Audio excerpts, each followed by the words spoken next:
Assalamualaikum warahmatullahi wabarakatuh. Perkenalkan, nama saya Rizka Niativa, NIM 600190180 dari Teknik Industri Angkatan 2019. Pada kesempatan kali ini saya akan mewawancarai seseorang yang memiliki usaha UMKM yang sedang berlangsung pada akhir 2 tahun belakang.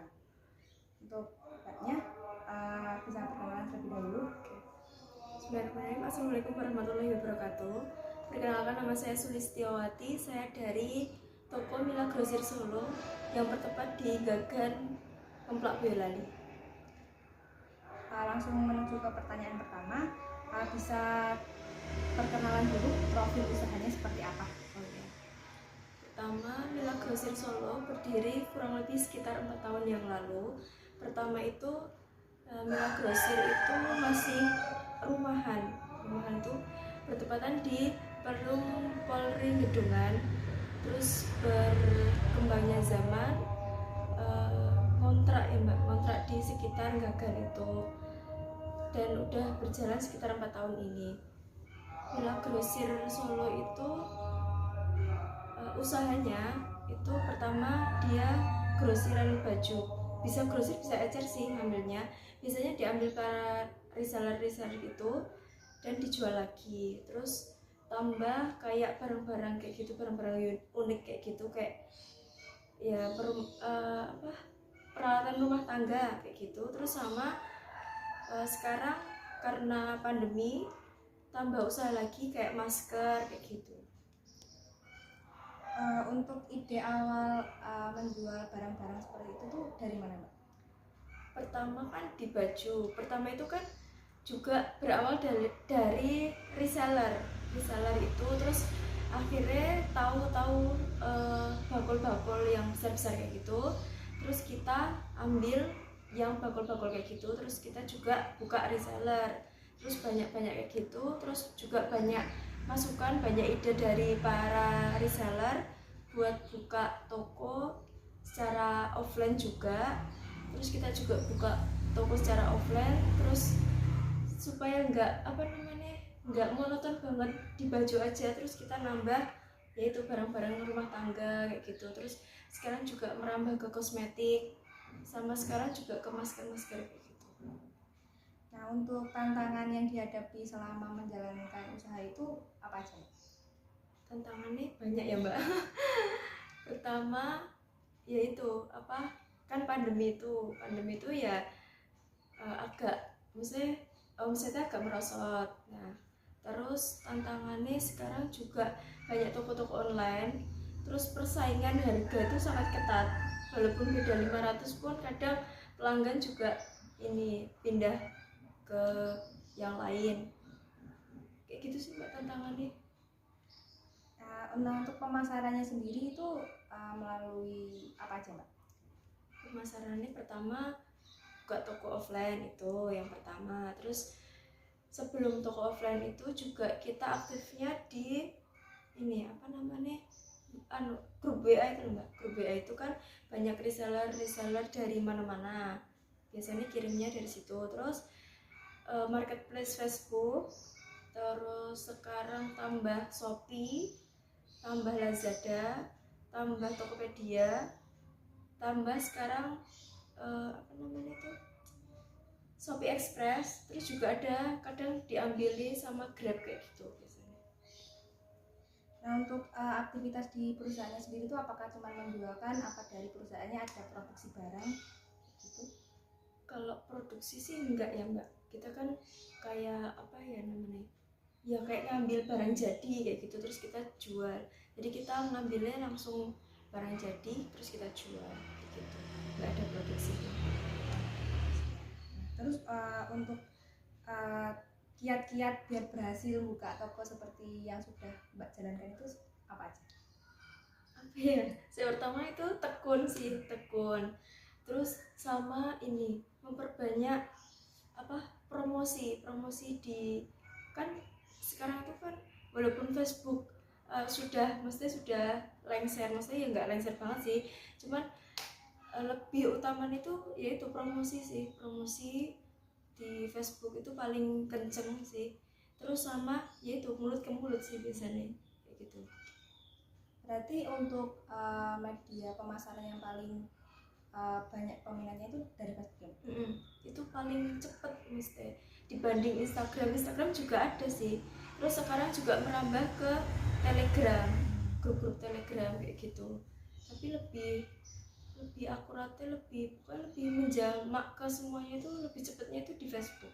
Soalnya kan kita jualnya nggak hanya buat remaja aja, lebih khususnya sih ke ibu-ibu rumah tangga, itu sih pasar kita biasanya. Nah, dari mbaknya sendiri upaya untuk mempertahankan usahanya biar tetap stabil kayak gini tuh gimana?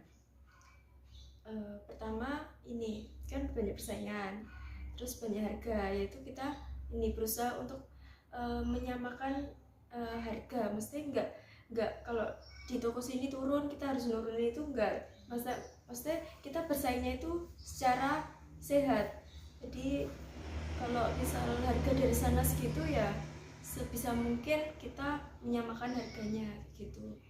Terus lebih utama sih nambah produk sih mbak, lebih ini. Soalnya kan kadang pelanggan tuh kalau produk lama itu kan kok produknya lama terus, maksudnya nggak ganti-ganti. Nah itu gimana caranya kita biasanya tuh setiap sebulan sekali, nggak sebulan sih, seminggu sekali tuh gimana kita caranya mikir buat apa sih yang tren sekarang gitu, produk-produk yang tren sekarang gitu.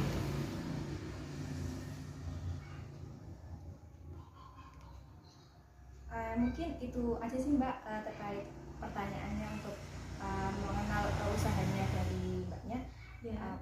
Untuk pertanyaan selanjutnya, produk-produk yang dijual di tokonya itu apa aja mbak? Ya. Produk yang dijual di Mela Grosir Solo itu pertama ada kayak baju, ya baju nggak semestinya baju, ya baju cewek, cowok, anak, semua ada mbak.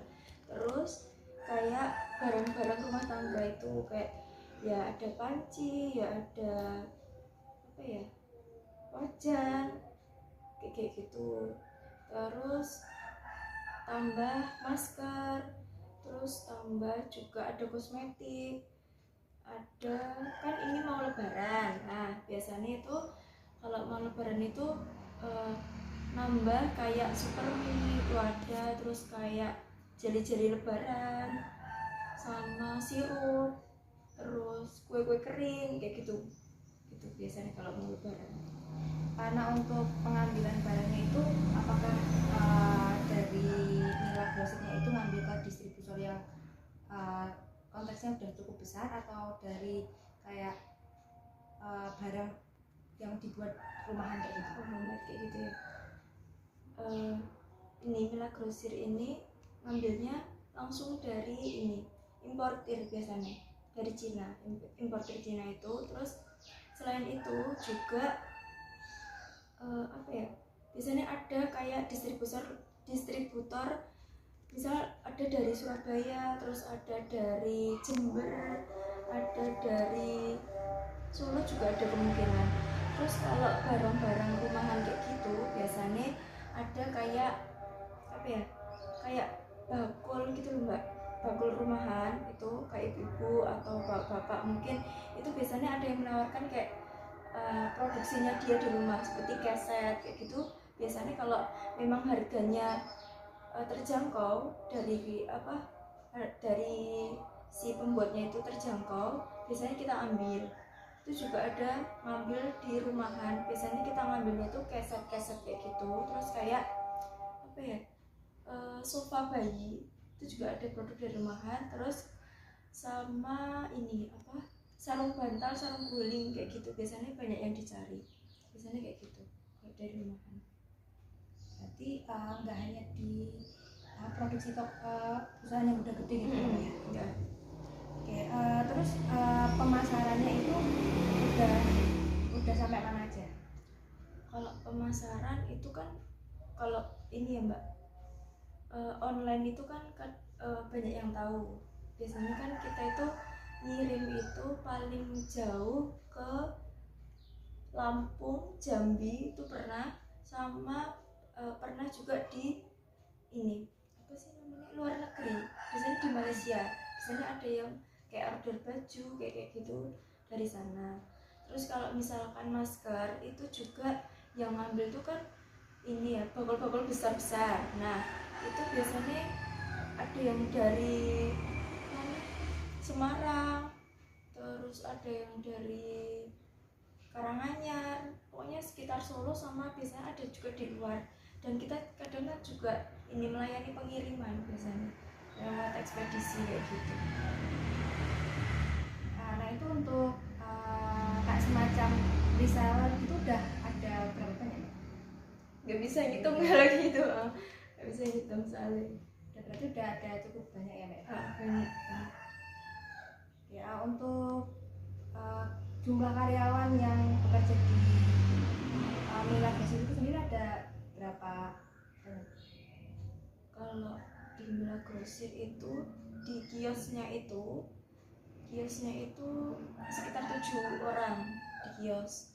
Terus kalau di gudang itu cowoknya ada 3, ceweknya ada 2. Berarti berapa itu? 3 sampai 25, berarti 12, sekitar 12-13an orang kayak gitu. Karena itu untuk cabangnya sendiri apakah ada di satu tempat atau sudah buka banyak cabang di beberapa kota? Kalau cabang sih belum, cuman adanya kayak gudang kayak gitu Mbak. Gudangnya itu udah ada 2 gudang, 2 atau enggak 3 gudang gitu. Itu juga di daerah ini? Di daerah Solo, gudang. Nah untuk jam operasional Mila Grosirnya sendiri itu bukanya mulai hari apa atau setiap hari buka? Oh iya. Kalau bukanya itu setiap hari. Terus kalau jam operasionalnya itu jam 8 malam sampai jam 8 pagi sampai 8 malam. 2 shift nanti. 8 pagi sampai 8 malam. Itu berarti karyawannya dibagi-bagi ya Mbak? Ada yang admin, Iya. gitu. Ada adminnya itu ada 2. Terus yang kasir itu masing-masing 2. Kalau di kios loh, itu yang baju kasir 2, yang di khusus masker kasir 2, terus lainnya ini ya serabutan Mbak kesana kesini kayak gitu, bantu sana sini gitu. Nah, untuk lokasi yang jual maskernya sendiri itu apa juga satu tempat sama baju dan lain-lain itu? Enggak, kalau dulu mah satu tempat, kalau sekarang kan karena banyak barang itu jadi dipindah depannya kios baju pas itu. Jadi depan-depan ya Mbak? Depan-depan. Mungkin sekian, terima kasih. Wassalamualaikum warahmatullahi wabarakatuh. Waalaikumsalam.